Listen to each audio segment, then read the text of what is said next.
नमस्कार दोस्तों, मैं कैलाश शर्मा एक बार फिर उपस्थित हूँ आपके सामने कक्षा 7 रुचिरा भाग 2 का छठा पाठ लेकर, जिसका नाम है सदाचारः।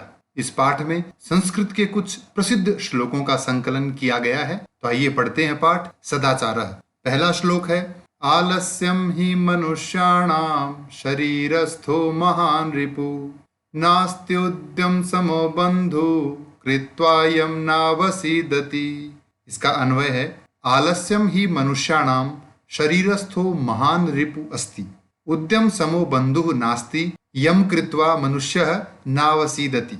आलस्यम अर्थात आलस्य ही निश्चित रूप से मनुष्याणाम मनुष्यों के शरीरस्थो शरीर में स्थित यानी शरीर में रहने वाला महान रिपु यानी बहुत बड़ा शत्रु अस्ति है।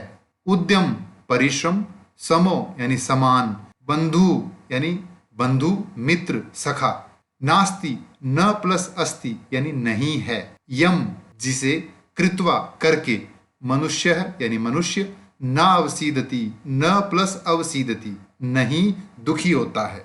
अर्थात आलस्य मनुष्यों के शरीर में स्थित सबसे बड़ा शत्रु है। परिश्रम के समान मनुष्य का कोई मित्र नहीं है, जिसे यानी परिश्रम को करके मनुष्य कभी दुखी नहीं होता।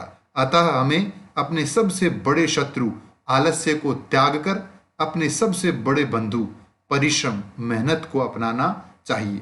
ये इस श्लोक से संबंधित कठिन शब्दार्थ।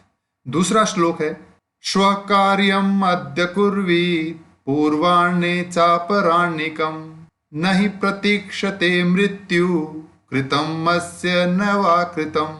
इसका अन्वय है, श्वः कार्यम अद्य कुर्वीत आपराह्निकम च पूर्वाण्ये कुर्वीत मृत्यु न ही प्रतीक्षते अस्य कृतम न वा कृतम। अर्थात श्वः यानी आने वाला कल, कार्यम यानी कार्य, अद्य यानी आज, कुर्वीत यानी करना चाहिए।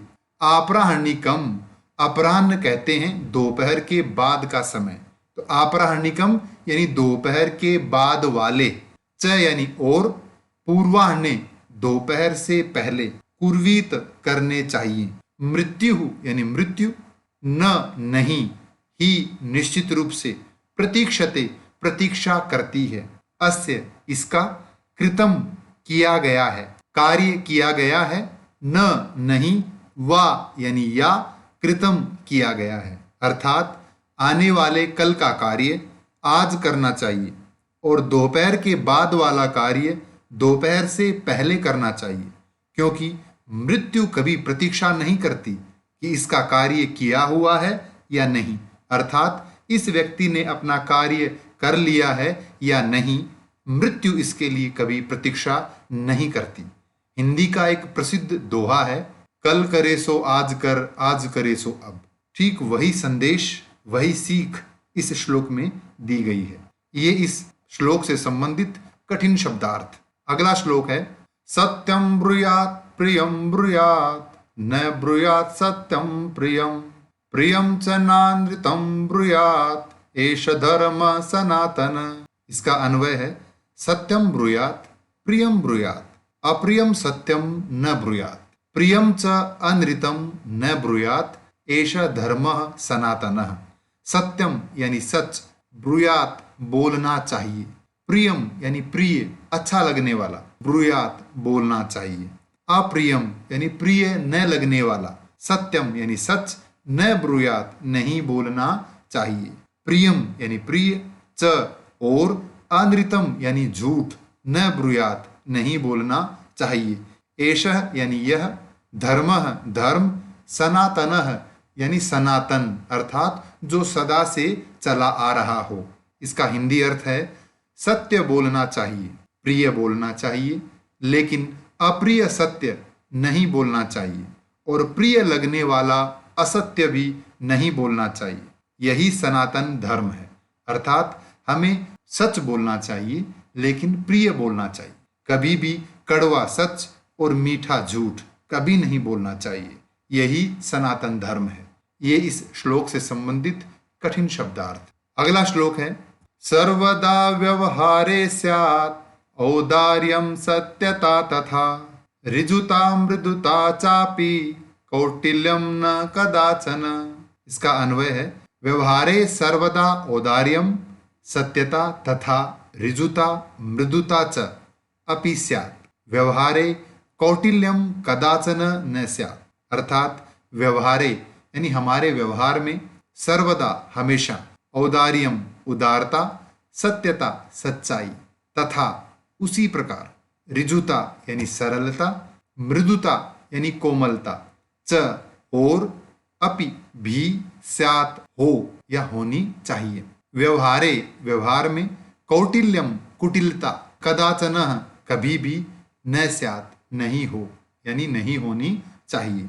अर्थात मनुष्य के व्यवहार में हमेशा उदारता सच्चाई तथा उसी प्रकार अर्थात जैसे उदारता और सच्चाई हमारे व्यवहार में होनी चाहिए उसी प्रकार सरलता व कोमलता भी होनी चाहिए। लेकिन कभी भी हमारे व्यवहार में कुटिलता नहीं होनी चाहिए। ये इस श्लोक से संबंधित कठिन शब्दार्थ। अगला श्लोक है श्रेष्ठम जनम गुरुम चापि मातरम पितरम तथा मनसा कर्मणा वाचा सेवेत सततम सदा। इसका अन्वय है सदा गुरुम मातरम पितरम तथा श्रेष्ठ जनम अपि मनसा वाचा कर्मणा च सततम सेवेत। सदा यानी हमेशा गुरुम गुरु को मातरम माता को पितरम पिता को तथा उसी प्रकार श्रेष्ठ जन्म यानी श्रेष्ठ व्यक्ति को अर्थात सज्जन व्यक्ति को अपि भी मनसा यानी मन से वाचा यानी वाणी से कर्मणा च और कर्म से सततम यानी हमेशा निरंतर सेवेत सेवा करनी चाहिए। इसका हिंदी अर्थ है हमेशा अपने गुरु माता पिता तथा सज्जन व्यक्ति की मन वचन और कर्म से निरंतर सेवा करनी चाहिए। अर्थात हमें मन वचन और कर्म से अपने गुरु माता पिता और सज्जन व्यक्ति की सेवा करनी चाहिए। ये इस श्लोक से संबंधित कठिन शब्दार्थ। अगला श्लोक है मित्रेण कलहम कृत्वा न कदापि सुखी जन इति ज्ञात्वा प्रयासेन तदेव परिवर्जयेत्। इसका अन्वय है मित्रेण सह कलहम कृत्वा जनः कदापि सुखी न भवति इति ज्ञात्वा प्रयासेन तदेव परिवर्जयेत्। मित्रेण अर्थात मित्र के सह यानी साथ कलहम झगड़ा कृत्वा करके जनः यानी व्यक्ति कदापि कदा प्लस अपि कभी भी सुखी यानी सुखी न भवति नहीं होता है इति ज्ञात्वा यह जानकर यह सोचकर ऐसा विचार करके प्रयासेन प्रयास पूर्वक अर्थात प्रयत्न द्वारा तदेव तत् प्लस एव यानी उसी को किसे झगड़े को परिवर्जयेत छोड़ देना चाहिए अर्थात झगड़े से बचना चाहिए। इसका हिंदी अर्थ है मित्र से झगड़ा करके कोई भी व्यक्ति कभी सुखी नहीं होता। अतः यह बात जानकर उससे यानी झगड़े से प्रयत्न पूर्वक अर्थात कोशिश करके बचना चाहिए। अर्थात हमें कोशिश करनी चाहिए कि हम मित्र के साथ कलह या झगड़ा न करें। अतः हमें मित्र के साथ झगड़ा करने से हमेशा बचना चाहिए क्योंकि मित्र से झगड़ा करके कोई भी व्यक्ति सुखी नहीं होता। ये इस श्लोक से संबंधित कठिन शब्दार्थ। अब हम चर्चा करेंगे अभ्यास कार्य पर। पहला प्रश्न है सर्वान श्लोकान सस्वरम गायत। सभी श्लोकों का सस्वर गायन कीजिए। हमने सभी श्लोकों का सस्वर गायन किया है, उसी प्रकार छात्र स्वयं करें। दूसरा प्रश्न है उपयुक्त कथनानाम समक्षम आम यानी सही कथनों के सामने आम यानी हाँ, अनुपयुक्त कथनानाम समक्षम न और गलत कथनों के सामने न अर्थात नहीं इति लिखत ऐसा लिखिए। पहला है प्रातः काले ईश्वरम स्मरेत। प्रातः काल ईश्वर का स्मरण करना चाहिए, तो ये कथन सही है, इसलिए इसका उत्तर होगा आम। अनृतम ब्रूयात। अनृतम अर्थात झूठ, ब्रूयात यानी बोलना चाहिए, तो ये कथन गलत है, इसलिए इसका उत्तर होगा न यानी नहीं। मनसा श्रेष्ठ जन्म सेवेत। मन से सज्जन व्यक्ति की सेवा करनी चाहिए, तो यह कथन सही है, इसलिए इसका उत्तर होगा आम। मित्रेण कलहम कृत्वा जनः सुखी भवति। मित्र के साथ झगड़ा करके व्यक्ति सुखी होता है। ये कथन गलत है, इसलिए इसका उत्तर होगा न। श्वः कार्यम अद्य कुर्वीत, कल का कार्य आज करना चाहिए। तो ये कथन सही है, इसलिए उत्तर होगा आम। तीसरा प्रश्न है एक पदेन उत्तरत, एक शब्द में उत्तर दीजिए। कह न प्रतीक्षते, कौन प्रतीक्षा नहीं करता? उत्तर है मृत्यु, यानी मृत्यु प्रतीक्षा नहीं करती। सत्यता कदा व्यवहारे स्यात्, हमारे व्यवहार में सत्यता यानी सच्चाई कब हो? उत्तर है सर्वदा, यानी हमेशा हमारे व्यवहार में सच्चाई होनी चाहिए। किम ब्रूयात्, क्या बोलना चाहिए? उत्तर है सत्यम। केन सह कलहम कृत्वा नरः सुखी न भवेत्, किसके साथ झगड़ा करके व्यक्ति सुखी नहीं होता? मित्रेण, यानी मित्र के साथ। कह महारिपुः अस्माकं शरीरे तिष्ठति, कौन महान शत्रु हमारे शरीर में रहता है? उत्तर है आलस्यम, यानी आलस्य। अगला प्रश्न है रेखांकित पदानि आधृत्य प्रश्न निर्माणम कुरुत, रेखांकित शब्दों के आधार पर प्रश्न निर्माण कीजिए।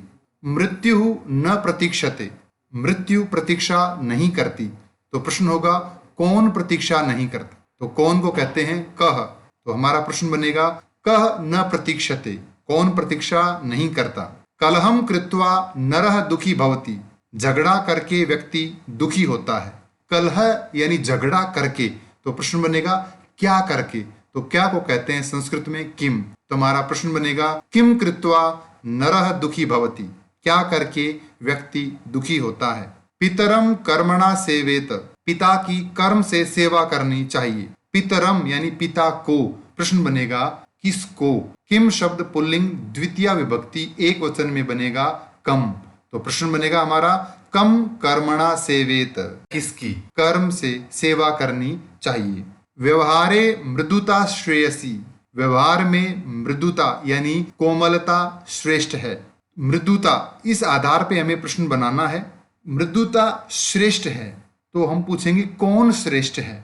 तो संस्कृत में कौन के लिए स्त्रीलिंग में शब्द बनेगा का। हमारा प्रश्न बनेगा व्यवहारे का श्रेयसी, व्यवहार में कौन श्रेष्ठ है। सर्वदा व्यवहारे ऋजुता विधेया, हमेशा व्यवहार में सरलता होनी चाहिए। तो हमेशा, तो प्रश्न बनेगा कब, कब को कहते हैं कदा। तो प्रश्न बना कदा व्यवहारे ऋजुता विधेया। अगला प्रश्न है प्रश्न मध्य त्रीणि क्रियापदानि सन्ति, इस चक्र में यहाँ 3 क्रियापद दिए गए हैं। ब्रूयात यानी बोलना चाहिए, सेवेत सेवा करनी चाहिए, स्यात यानी हो या होना चाहिए। तो इन वाक्यों को इन क्रियापदों से जोड़कर हमें एक सार्थक वाक्य बनाना है। तो पहला है सत्यम प्रियम च, सत्य और प्रिय। तो इन तीनों में से कौन सा क्रियापद हम जोड़ेंगे? ब्रूयात यानी बोलना चाहिए। तो हमारा वाक्य बनेगा सत्यम प्रियम च ब्रूयात। दूसरा है वाचा गुरुम, वाणी से गुरु की सेवा करनी चाहिए। तीसरा है सत्यम अप्रियम च न ब्रूयात, अप्रिय सत्य नहीं बोलना चाहिए। चौथा है व्यवहारे कदाचन कौटिल्यम न स्यात्, व्यवहार में कभी भी कुटिलता नहीं हो। अगला है श्रेष्ठ जन्म कर्मणा सेवेत, श्रेष्ठ व्यक्ति की कर्म से सेवा करनी चाहिए। अगला है व्यवहारे सदा औदार्यम स्यात्, व्यवहार में सदा उदारता होनी चाहिए। अनृतम प्रियम च न ब्रूयात, प्रिय झूठ यानी अच्छा लगने वाला झूठ नहीं बोलना चाहिए। और अंतिम है मनसा पितरम मातरम च सेवेत, मन से माता पिता की सेवा करनी चाहिए। अगला प्रश्न है मंजूषातः अव्यपदानि चित्वा रिक्त स्थानानि पूरयत, इस पेटिका से उचित शब्द चुनकर रिक्त स्थान भरिए। पहला है भक्तः सदा ईश्वरम स्मरति, भक्त हमेशा ईश्वर का स्मरण करता है। असत्यम न वक्तव्यम, झूठ नहीं बोलना चाहिए। प्रियम तथा सत्यम वदेत, प्रिय और उसी प्रकार सत्य यानी सच बोलना चाहिए। लता मेधा च विद्यालयम गच्छत, लता और मेधा विद्यालय जाती हैं। अपि कुशली भवान, आप कुशल हैं। महात्मा गांधी कदाचन अहिंसाम न अत्यजत, महात्मा गांधी ने कभी भी अहिंसा को नहीं छोड़ा, अहिंसा का त्याग नहीं किया। अंतिम प्रश्न है, चित्रम दृष्ट्वा यानी इस चित्र को देखकर, मंजूषातः पदानि च प्रयुज्य और इस पेटिका से शब्द प्रयोग करके वाक्यानि रचयत। तो ये शब्द हैं लिखति यानी लिखता है, कक्षायाम कक्षा में, श्याम पट्टे यानी श्याम पट पर अर्थात ब्लैक बोर्ड पर, लिखंती लिखते हैं, सह यानी वह, पुस्तिकायाम पुस्तिका में, शिक्षकः यानी अध्यापक, छात्राः यानी अनेक छात्र, उत्तराणि उत्तर, प्रश्नम प्रश्न, ते वे सब। तो हम वाक्य बनाएंगे, शिक्षकः श्याम पट्टे लिखति, शिक्षक श्याम पट पर लिखता है, सह श्याम पट्टे प्रश्नम लिखति, वह श्याम पट पर प्रश्न लिखता है, छात्राः कक्षायाम पठन्ति, छात्र कक्षा में पढ़ रहे हैं, ते पुस्तिकायाम उत्तराणि लिखन्ति, वे पुस्तिका में उत्तर लिख रहे हैं। इस पाठ से संबंधित कोई भी प्रश्न हो तो कृपया कमेंट्स में लिखकर अवश्य पूछें। धन्यवाद।